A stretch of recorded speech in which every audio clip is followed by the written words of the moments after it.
Üdvözlök mindenkit újra az Endside csatornáján. Legutóbbi videónkban a Camponotus piceust ismerhettük meg, most egy nagyon hasonló fajról lesz szó, mégpedig a Camponotus fallaxról. Itt láthatjátok a két fajt egymás mellett, a királynőjüket gyakran összekeverik, a legfontosabb különbség közöttük az, hogy a piceus gömbölyded, a fallax pedig hosszúkás.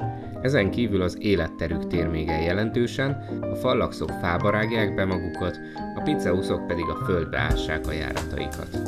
Ez bizonyítja az is, hogy ha megnézitek ezt a két kolóniát, akkor a fallax királynő az a kémcső közepén helyezkedik el, oda rakja a petéit, ott érzi magát jól, tehát viszonylag távol a vizes részhez, míg a piceusok egészen közel vannak a vattához, tehát ők egészen közel költöztek a vizes részhez. Ez azt jelenti, hogy eltérő a két fajnak a páraigénye. Általában a földben élő fajok szokták a párás közeget kedvelni, a fában élő fajok pedig inkább a szárazabb környezetet kedvelik, tehát a kémcső közepére fognak fészkelni. A viselkedése a két fajnak kissé hasonló. Mind a kettő félénk faj, mind a kettő konfliktus kerülő faj, és mind a két faj csak néhány száz egyedből álló kolóniát alapít. A fallax dolgozói egy árnyalatnyival nagyobbak, viszont jóval nagyobb területet járnak be, mint a piceus dolgozók. Nem ritka az sem, hogy a fallaxok más hangyák területén vernek tábort, és időnként megdézsmálják a készleteiket. A fallaxok igazi opportunisták. Ezen a képen azt láthatjátok, hogy a Lasius nigerek területéről ez a szerencsés fallax elcsen egy elkószált levéltetvet. Ilyen és ehhez hasonló módszerekkel gyűjtögetnek a fallaxok, hogyha a gazda hangyafaj, aki a terület esetleg rajta kapja a lopáson, akkor villámgyorsan elszelelnek.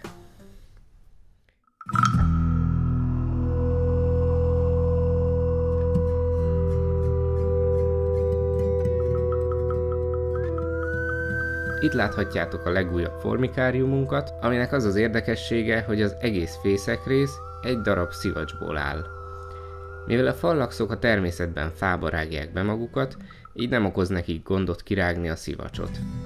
Miután betelepítettük őket ebbe a formikáriumba, gyakorlatilag egy hét alatt kirágták szinte az összes járatot, amit itt most láttok, és szépen be is rendezkedtek a belső kamrákba. Ennek a farmnak az az előnye, hogy itt a hangyák maguknak rághatják ki a területet, és akkora területet tudnak kiásni, amennyit védeni és amennyit uralni tudnak. Nem történik meg benne az, hogy a hangyák beköltözés után eltévednek, berendezkednek egy belső kamrába és nem járnak ki enni, hiszen kezdetben csak egy kamrájuk van, utána ők maguk bővítik. Másik előnye, hogy ugye természetesebben néz ki, sokkal természetesebben lehet figyelgetni, ahogy a hangyák a saját maguk által ásott járatokban fel alá masíroznak és kedvük szerint rendezgetik az élőhelyüket. Hátránya viszont, hogy nem tudjuk a fészekrészt olyan könnyen elzárni, mint a korábbi plexi fészekrésszel rendelkező farmoknál, így problémásabb lehet egy költözést vagy egy nagy takarítást kivitelezni. Egy ideje már teszteljük ezeket a farmokat, és már az elején felmerült az a probléma, hogy mi lesz, hogyha ezt a szivacsot a hangyák teljes egészében kirágják. Ennek a szivacsnak olyan az anyaga, hogy miután a hangyák kirágják, ilyen szemcseszerű állagú lesz, és aféle talajként tudják kezelni a hangyák. Nem ritka, hogy miután kirágják a szivacsot, utána a kirágott törmeléket újra felhasználják, esetleg a fészekrészek elzárására, vagy dombot építenek belőle. Tehát miután kirágják és elhasználják a szivacsot, utána is hasznos építőanyagként tudják használni a hangyák. Más fajoknál is teszteltük ezt a farmot, és az a tapasztalat, hogy a szivacsot csak akkor rágják ki teljesen a hangyák, amikor már az egész formikáriumot teljesen kinőtték és indokolt a költöztetés, úgyhogy mondhatni, amíg a formikárium elég a hangyáknak, addig a szivacs is elég, ami benne van. Penészedést és egyéb magas pára, magas hőből adódó problémákat nem észleltünk ennél a típusú farmnál, így bátran tudjuk ajánlani olyan fajok tartásához, amelyek jól rágnak és képesek kialakítani maguknak a járataikat. Ilyenek például a Camponotus és a Messor génuszhoz tartozó hangyák. Ennyit a formikáriumról, most pedig ismerjük meg jobban a fallaxokat.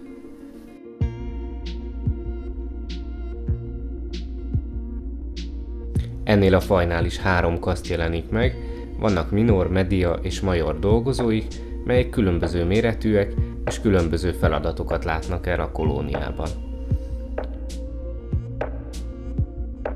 A királynője 10 mm hosszúságú, dolgozók pedig olyan 5 mm-től kezdve 8 mm hosszúságig nőnek meg, attól függően, hogy melyik kasztba tartoznak.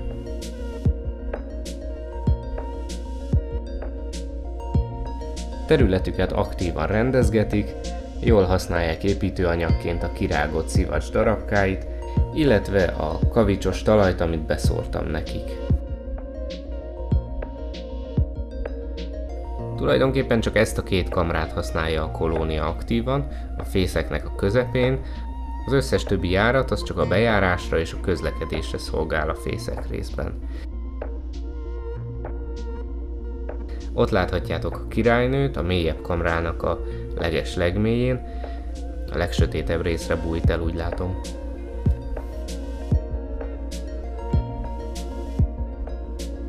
Adunk nekik egy kis mézet, biztosan örülni fognak neki.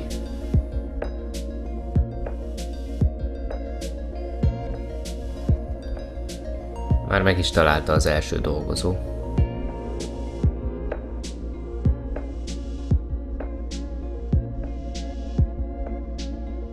Itt a második és a harmadik is. Előbb-utóbb mindenki falatozni fog.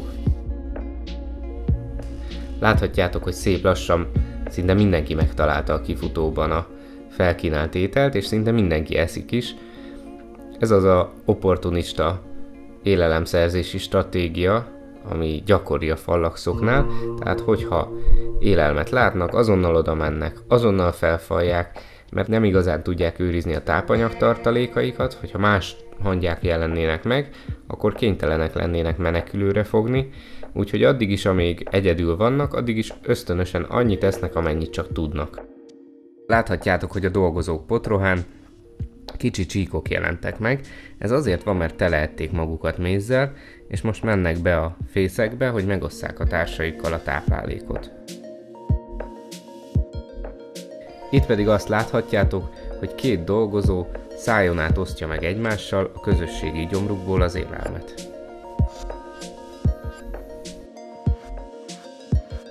Ha már egy kicsit belakták magukat mézzel, akkor megnézzük, hogy a fallaxok mennyire jó vadászok.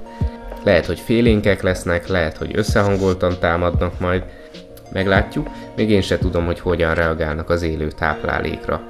Ha egy kisebb kolóniáról lenne szó, akkor nem raknék be élő táplálékot. Ez a kolónia viszont olyan 1-200 egyedből áll, úgyhogy kifejlettnek mondható.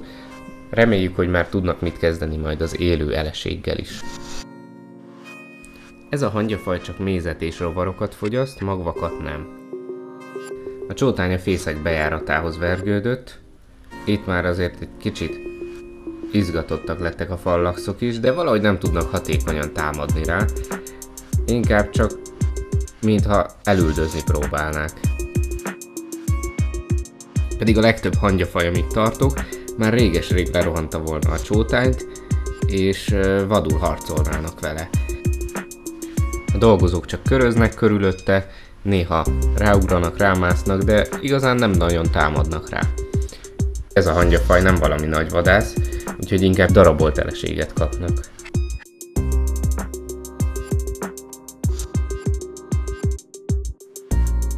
Úgy tűnik, hogy a hangyák nem igazán éhesek, szagolgatják, arrébb futnak, tehát nem igazán esznek belőle. Na mindegy, ilyen esetben azért hagyjuk benne nekik az élelmet, lehet, hogy majd éjszaka rámennek, vagy holnap rámennek, majd esetleg megszokják, hogy ott van, és már nem fognak tőle félni, és akkor majd kicsit jobban előszeretettel fogyasztják majd. A hangyakolónia akkor is eszik, hogyha mi nem látjuk éppen, nem vesszük észre, hogy fogy esetleg az élelem, értékes tápanyagokhoz juthatnak így hozzá, úgyhogy mindenképp hagyjuk benne akkor is nekik a kaját.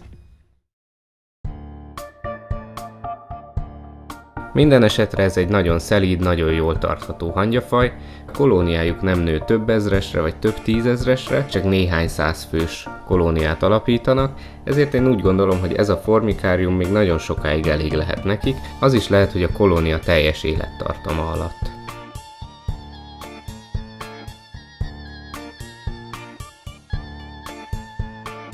Köszönöm, hogy velünk tartottatok, ne felejtsétek el lájkolni, feliratkozni és nyomjátok meg a csengő ikont, hogy értesüljetek majd a következő videóinkról.